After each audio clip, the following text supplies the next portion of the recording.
Denver Broncos head coach Sean Payton has no time for what outsiders think about how his team will play here in 2024.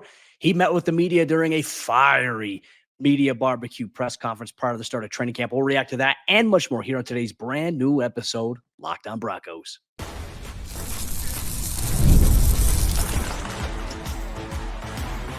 You are Locked On Broncos, your daily Denver Broncos podcast.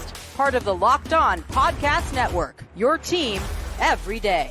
Broncos Country, what's happening? Welcome into another episode of Locked On Broncos. As you know it, your daily Denver Broncos podcast, part of the Locked On Podcast Network, your team every day. I'm Cody Roark. This is Sayre Bedinger. We are your hosts of the show, as always, bringing you daily Broncos news, content, coverage, analysis, and more. I'm a reporter from Mile High Sports. Sayre is the site expert at predominantlyorange.com. I just want to say thank you to all the everydayers out there in Broncos Country. Thanks for taking time and making us your first listen of the day.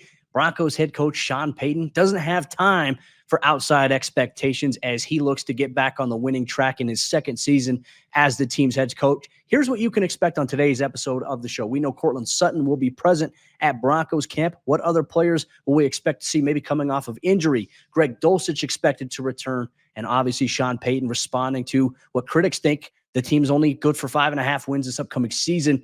A very fiery day here from Sean Payton as we took part in the media barbecue. We'll break it all down on today's episode.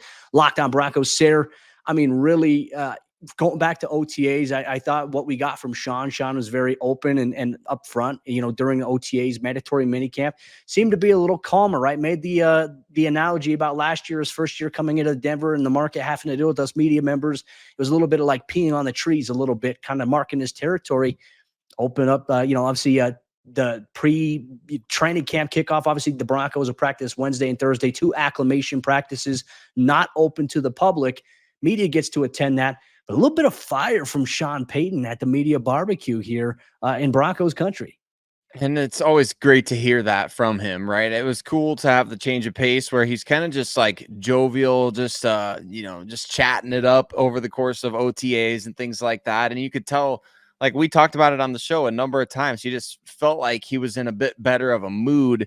And going into training camp, he seems a little more focused right now. Not that he was lacking focus before, but I mean, I guess that's kind of a nicer way to say he was a little more blunt, at this press conference than in previous ones. And I like that when we get that version of him. Like last year around this time was when that big article from USA Today came out where he talked with Jarrett Bailey. I can't remember who that was that he talked to over there at USA Today, but he chatted with them and was kind of going off on, defending his players and talking about how the Jets are doing the hard knocks. And he was talking about the coaching job and all these sort of things. And, at that time, it's important to remember that Sean was barely 6 months removed from working in the media. And so now that he's been in Denver as the head coach for over a year and a half at this point, he's further removed from being a member of the media, and therefore he's not hearing as much of the noise. He's hearing as much of it as he wants to, let's put it that way. And I think we got a clear indicator that he doesn't really want to hear any of it. Yeah, no, that was the thing. And we'll obviously dive a little bit deeper into what he had said, particularly about the tight end position a little bit later on here in the show. But I mean, obviously one of the talking points that have brought up, like you and I have mentioned it here on the show, a lot of outside experts and a lot of sports books out there, FanDuel included, have the Broncos at 5.5 wins.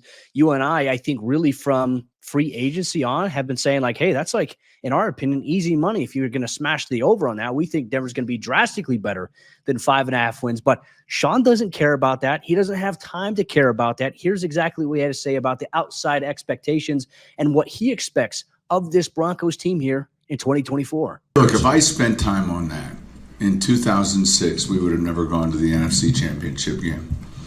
And I mean that seriously. Back my first year as a head coach in New Orleans. I don't have time to spend time on that, nor do I wish to spend time on it. I understand they have a job to do and where we're selected, and none of that means anything. It's stuff to talk about when the media cycle is quiet. We'll get ready to play, and we expect to compete. We expect to win. I mean, Sayre, your thoughts on that? Because look, I think he came out and set the expectation. Like it doesn't matter what I say. And look, I like fired up Sean Payton. You know, as a former coach, I relate to a lot of things that Sean says. I relate to a lot of different approaches that he has about the game. And I know what questions not to ask Sean Payton. And he's always been nice to me. But I like when he's fired up a little bit because I feel like he's kind of set the tone a little bit for the start of training camp. He kind of set the tone on Tuesday for the start of the season, saying, like, who cares about expectations? We're coming in here. We've got a young football team, and we understand, like, we have our own expectations on this team, and it's obviously to be competitive, and it is to win. He doesn't care about the other stuff. No, and I think there's no doubt they know in that building that the expectations from the media are very low, and people are saying a lot of negative things. Like, they don't need to spend time reading it to understand, like, hey, nobody thinks you guys are going to be good this year. People are saying you got the worst roster in the league. People are saying, and they're putting you all at the bottom of their power rankings. They're predicting you to win 5 games. Like, I guarantee you they know the basics, and the bulletin board material is already all there. The Sean Payton doesn't need to be coming out and standing like Aragorn about to face the bad guys at the end of Lord of the Rings, right? All by himself. He's not going to come out there like this knight in shining armor and say, no, we have a better roster than people are saying, and we are going to win more games than people are saying. I think he and the Broncos are kind of going to embrace this underdog mentality and embrace this idea of, he said he doesn't use those middle fingers very often anymore. I think they're going to let their play do the sticking up of the middle finger, if you will, where they're going to go out there and they're going to say, you know what, think about us whatever you want. Say about us whatever you want. It doesn't matter. At the end of the day, who cares? Last year at this time, Cody, guess who the worst team in the league was? Tampa Bay Buccaneers. They went and beat the NFC champion Eagles in the playoffs. So it really doesn't matter what people say. The perception right now, it's just the content mill that has to churn out stuff. This is from a guy who's putting out 2 mock drafts for 2025 every month, and I'm putting together 2 power rankings every month right now. And I'm sitting there, and I've broken the fourth wall a little bit, and I'm sitting there saying, like, what else are we supposed to say in these power rankings at this point? Like, I've chewed on what happened in the offseason. I've digested it, and then I've regurgitated it and chewed on it again 18 different times all offseason, and it's just overthinking season right now. Sean Payton understands that, and the Broncos, I think, are just embracing at this point everything else that's said beyond what's already been said. It's kind of just white noise. They know nobody likes you. Nobody thinks you're going to be good. Everybody says Sean Payton is overrated as a head coach. Everybody's saying you got a terrible roster. Why not embrace that and just say, you know what? It doesn't matter. We're going to go out there and try to win games and take that high road. Yeah, and look, I think the statement will take care of itself. If the Broncos go out and they win games, Sean's not going to have to say anything. You're going to see it. It's like that touchdown that Adam Trautman had against the Los Angeles Chargers. That was kind of like a middle finger, so to speak. When you look at the on-field play there, Denver was firmly in the playoff mix at that point. And look, they're wanting to get back to that, obviously, here in 2024. But, one thing we did learn from Tuesday's media session with Sean Payton at the media barbecue is that Greg Dulcich is expected to return soon. A little bit of fire from Sean Payton, but we also learned what his expectations are from the young players and how he plans to evaluate and develop these guys as they go through the growing pains of being an NFL player. You're going to get all that here on today's episode, Locked On Broncos.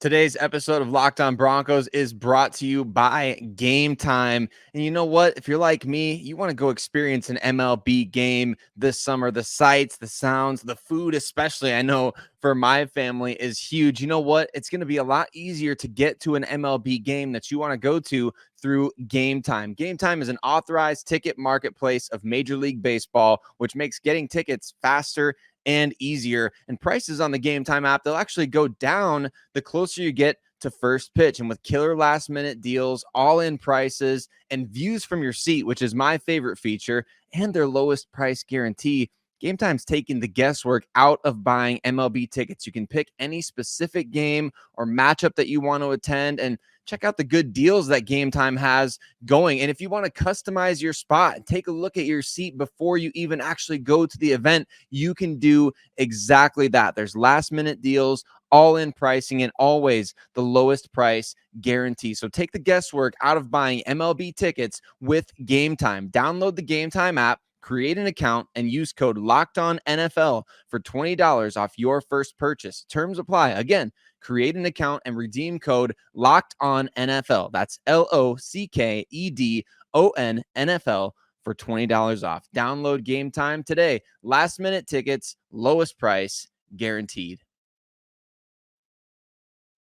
Limiting repeated mistakes is going to be crucial for young players on this Denver Broncos roster as we get into training camp 2024 Broncos Country. We appreciate you so much for tuning in every single day right here on Locked On Broncos, wherever and however you get your podcasts, or if you subscribe over on YouTube. We're going to be covering training camp every single day as the offseason unfolds, Broncos preseason games. You can expect all the can't miss coverage and analysis and more that you want right here on Locked On Broncos. We appreciate you for subscribing and following along and engaging with the show. Cody, let's talk about this because this was a question that you were able to ask Sean Payton at the press conference before the media barbecue, and really dealing with the young players on this roster. You and I talked about in a previous episode of the show. I mean, is the youth on this team a good or a bad thing? I think that's up for debate, and we'll see kind of what happens as it unfolds on the field. But in terms of what Sean Payton is looking for from these young players, like the day-to-day at practice, how do you evaluate young guys on the day-to-day? I felt like he was really, I feel like he gave a great answer to this question as we talk about him kind of being fired up during this media session. Well, I think one of the things that you mentioned is, like, when you're looking at a young team, like, this is a different, I don't know, and this is just me off the top of my head. I don't know if Sean Payton's had a younger team than the team that he has right now. Maybe the 2020 team in New Orleans. I'll have to go back and double check, but I mean, we went through the number of guys, 8 guys of 30 years of age to 32. I think you got 48 guys that are between the ages of 25 to 20 or 24 to 20, 31 players between the age of 25 to 29. Like, it is a very young team by standard here. But the one thing he mentioned too is just avoiding those repetitive mistakes, right? Like, for the first day of practice that happens here on Wednesday, it's okay. You go out there, you're going to have every rep filmed, whether it's an individual, whether it's in team, it's going to be filmed, it's going to be taped, and your position coaches, your coordinators, and Sean are going to go through and evaluate it, what mistakes were made. And for that second day, on Thursday's acclimation practice, are those same mistakes being made, right? That's the one thing he said, is like avoiding the repetitive mistakes is going to be key. But I also think he highlighted on some other really good things here about it. Like, you got to go out there and you got to seize the moment. And he referenced specifically Jaleel McLaughlin. When I asked this question, like, we saw him in the preseason. He went out there and got over 100 yards against the 49ers. Like, I mean, that's hard to ignore. Like, you see that there. And then I think it's also really establishing, and I think this goes back to OTAs, is, do these young guys understand what their role is, and can they fill those shoes? Like, those are important metrics here to follow. But Sean also really kind of expanded on really the Broncos youth and kind of living with, like, the balance of, if you got young players and they make mistakes, like, how much of that do you want to harp on? And then how much of that do you want to say, like, hey, we have to find balance here. We can't just be making mistake after mistake, especially when you have the perception of a young team. Here's what Sean had to say. Well, listen, there's mistakes that are going to happen. And so you live with those mistakes, but we don't live with them consistently. I mean, I think with a younger team, I think we have to be smart with our installation. I think we have to be smart with, how much we want to give them. Yeah, so there's, I think, a balance there that you really work with relative to the experience, but also the scheme. There was that relative to, Cody, that you and I are kind of talking about off the air every once in a while. They're kind of becoming part of Cody's vernacular, soon to be mine as well. But I love what he said there. And I think that it's so important to understand the dynamic of this, because the Broncos went from being kind of not necessarily an older team, but the key players on the roster were obviously older veterans. And we saw departures this offseason of the two most prominent on offense and defense, being Russell Wilson and Justin Simmons. And that's where I think it's crucial what he's talking about, that installation process, is you no longer have those guys on the field that you can maybe trust in that capacity to say help you with that installation. I mean, those are what Russell Wilson and Justin Simmons, they've been in the league for a long time. They've seen pretty much everything, and they bring that to the table, where it's like you have an additional coach on the field.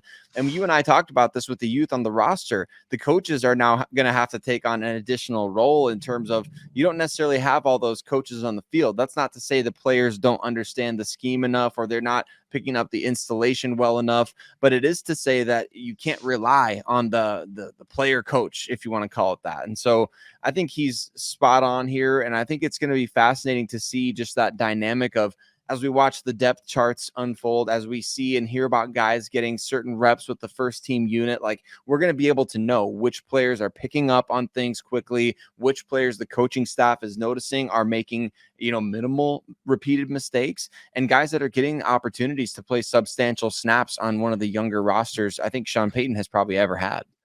Well, and I think to go along with that as well, you want to find that consistency factor in terms of, okay, hey, like in terms of how we teach as coaches, are we teaching consistently to the players that we're coaching? Like, are we consistent with our message? That's one thing I know Sean really wants with his coaching staff here. And for the players, like you mentioned the depth chart as well. I felt like Sean also made a great mention of, look, you're not just competing against the depth chart of guys that are on your team, on your roster. You're competing against 31 other teams' depth charts at that specific positions and things like that. Like you and I, like we've alluded a little bit, like we've thought and played the mental game of how many receivers are they going to carry, how many corners, safeties, things like that. But the reality of the situation is that could change, not based on Denver's roster, but it could change based on the Seahawks roster in the preseason, or, a team all the way like in Minnesota, like their roster could fluctuate a little bit and it could force the Broncos to look at things differently. So while obviously the only thing we can run off of during training camp and initially preseason is the players on the roster and maybe even players that the Broncos play against, you're going to have your eye on. But that's where it's like when you try to predict the final roster right now, it's very hard because there's 90-man rosters across 32 teams. And that's right. There's a large pool of players, but that's where the pro scouting department's going to come in. And I'm curious to see how Denver stacks up. Like, to me, as we sit here and talk about this today, once we get to September, the 53-man roster is set. I really wonder how many other players from other teams are going to be on the Broncos 53-man roster. That's a storyline I think we'll follow. But overall, it seems like Sean is really focused on the building blocks that he has with this team on offense and defense. I mean, you lock up Quinn Miners to a 4-year extension. You talk about how the importance of the offensive line really is for the foundation of your team. He kind of said that position room right there, the entire O-line really sets the tone for what type of team that you have. And so to me, I'm excited about the journey to come. And obviously it begins with Wednesday's practice. Fans will not be able to be in attendance there. Media will be on Wednesday and Thursday. Fans will get the first opening practice experience on Friday, obviously at Broncos Park, powered by Common Spirit. So a lot of exciting storylines here to follow, Sayre. I mean, I feel a different level of just curiosity about this team as we get closer to training camp. And it doesn't feel like, to me, a curiosity that's like, are we going to witness something terrible? Like, right. It's not, this team's not really giving off the vibe that we're, kind of worried about what we're going to see out there in terms of, are they going to confirm our worst suspicions or our worst fears? It feels more like the curiosity in terms of how is this all going to come together? Like you and I both talked about this, smashing the over on those 5.5 wins. Like, it just doesn't feel that the Broncos got substantially worse from the team that we saw win 8 games last year. And I know you can't necessarily just year over year say, well, this team's better than the team that won 8 games. Because, I mean, the Pittsburgh Steelers probably feel like they're better than the team that won 10 games. But is that team going to win 11? I don't know. So it doesn't necessarily happen like that every single year. But at the same time, you just get the feeling that last year's team really bottomed out in such a way. How are they going to combat against that? How is the quarterback position being maybe more consistent going to impact and affect this roster? Like, the curiosity to me is all about things that veer towards the positive, because quite frankly, in a lot of areas, there's nowhere for the Broncos to go based on last year besides up. No, it's a great trend. And look, I think there's a lot of Broncos fans who kind of feel the same exact way. I understand there is some skepticism to be warranted considering the last 8 years, but I do think that this team is trending in the right direction. And if they can build and develop these young guys in the right way, Denver can compete and they can be competitive for, quite some time in the near future. So we're excited to see how that all plays out here. But one thing we do know, Greg Dulcich expected to practice here for the Broncos beginning this week, and Courtland Sutton expected to be there. No holdout for him as the Broncos begin training camp. We'll dive into that much more, including a rotation on what the quarterback position is going to look like during camp here on today's episode, Locked On Broncos. This show is brought to you by eBay Motors. Passion, drive, and patience, the formula for winning championships is also what keeps your ride or die alive. eBay Motors has everything you need to maintain your vehicle and level it up to peak performance. Superchargers, roof racks, exhaust kits, LED headlights, and more. Whether you're into speed, power, or style, eBay Motors has you covered. And with over 122 million parts for your number one ride or die, you will always find exactly what you're looking for. And with eBay Guaranteed Fit, your part is guaranteed to fit your ride every time or your money back. Because with eBay Motors, you're burning rubber, not cash. And with all the parts you need at the prices you want, it's easy to make your car the MVP and bring home huge wins. Keep your ride or die alive at ebaymotors.com. Eligible items only. Exclusions apply. eBay Guaranteed Fit only available to U.S. customers. Broncos head coach Sean Payton plans to mix things up with the quarterback rotation as the team begins training camp on Wednesday, but that competition will start to organically work itself out as some of the reps will dwindle down and the competition becomes more clear for him and his coaching staff as they get closer to the regular season. Real quick, we'll dive into that and much more on today's episode of Locked On Broncos. I want to say thank you to all the everydayers out there, those who make us your first listen. We appreciate you so much here. So let's dive into it here. Obviously, some bullet points, some news and notes here. Obviously, good news for the Broncos on maybe the injury side of things. As we do know, they did come out with the PUP list a little bit earlier this week. Drew Sanders placed on there, Delarian Turner-Yell placed on there, and Caden Stearns placed on there as well. And I know that there's some concern in the eyes of Broncos fans about Caden Stearns, but here's what I can tell you from what I know. He's expected to come off that list sooner rather than later, even though Sean wouldn't really commit or give much onto it. I could tell you Caden's been working hard, and I expect to see him soon off that PUP list. He could be activated anytime. So some optimism out there for Broncos country, but I think a lot of people are excited, or maybe some mystery behind Greg Dulcich, expected to practice this week, which is big for him, and obviously big for that whole tight end position. That caused a lot of conversation during Tuesday's media barbecue. It did. There was some funny exchange between Sean Payton as we talked about him being fired up. You know, he was kind of told by a reporter out there that Lucas Krull was the best player at OTAs. And he's like, wait, did you just say he was the best player at OTAs or the best tight end? And the guy was like, it's arguable. And Sean Payton cut him off. It's like, no, it wasn't arguable. There's no arguable there. So I thought that was a funny exchange. If you get a chance, go check out that press conference. It was pretty good. And Sean is always a fun watch, always an insightful listen, regardless if it's a 5-minute press conference or if it's 35 minutes. But, he obviously talked about Greg Dulcich, and he even made a little quip about Greg. Somebody was like, we didn't see Greg out there at OTAs. He's like, I didn't either, So, I mean, he was in a mood, man. He was definitely in a mood. And it's funny and it's all lighthearted because you know what? Sean Payton really likes Greg Dulcich, I think. And he was driving the freight train, the hype train last year for Greg. And really, I think Dulcich is starting back from square one with this team. I mean, he's got to get out there and stack some days together, but it sounds like he's going to actually be able to do that. I mean, we had the solar eclipse earlier this year, Cody, and now we have Greg Dulcich coming back out to practice. I hate to make light of it in that way, but it's kind of what it feels like at this point. It's like, when's the last time we even saw Greg out there? I know you guys saw him late last year before the foot injury. But I'm excited. I can't wait to see what he can do for this offense if he can stay healthy, because he's such a dynamic player at tight end.